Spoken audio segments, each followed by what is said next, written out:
You mentioned the Pies scoring woes. You think that Kane's hit on the weekend? I think they're making up the numbers. Yeah. Do you agree with that? Yeah, I'm worried about the Pies. As I said, they just haven't kicked more than 10 goals in about the last 5 or 6 weeks. And you look at Collingwood's forwards, the drop-off, and I think it's not on them as individuals, it's on Nathan's game style, and it's very stifled. It's all about defence. It's very dour.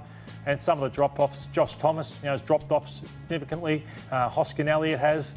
And obviously Jaidyn Stephenson. I want to show some vision of Jaidyn Stephenson. What has happened to Jaidyn? He's not playing out of the goal square where he's got his pace to use. And he's become nervous, he's become fumbly, so much so, Kane, that on the weekend he wanted the ground to just swallow him up. So would you play him this week or would you leave him out? I probably would play him, Lordo, just because there's struggles in front of goal and you know that he can start well. He's usually a good starter, but I mean, these are pretty confronting scenes, aren't they? Like, this was to avoid going to Perth, which was the dreaded final, which, let's face it, they aren't going to win, and he's just a shadow of himself. I thought he was one of the most electric, highly skilled and one of the biggest futures in the AFL for a young player who burst onto the scene. What's happened? We're not seeing that now. Can you explain this to us? I believe... So you go, Kane. No, you go, Lordo. I reckon he took the AFL by storm as a full forward. So it was his speed off the mark which caught everyone out.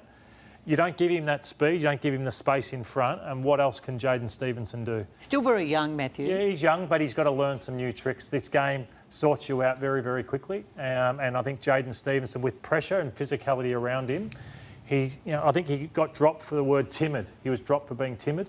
I think he's got to get a lot tougher to make it at AFL level for the next 10 years. Do you think if they thought they'd win it, that they would have found a way to get Steele in? I don't want to comment on that one. I don't know his personal situation. No, I think that Steele's side bottom was determined if he was going to quarantine in Queensland, he wanted to do it with his partner, a newborn baby, and that just was impossible. Okay.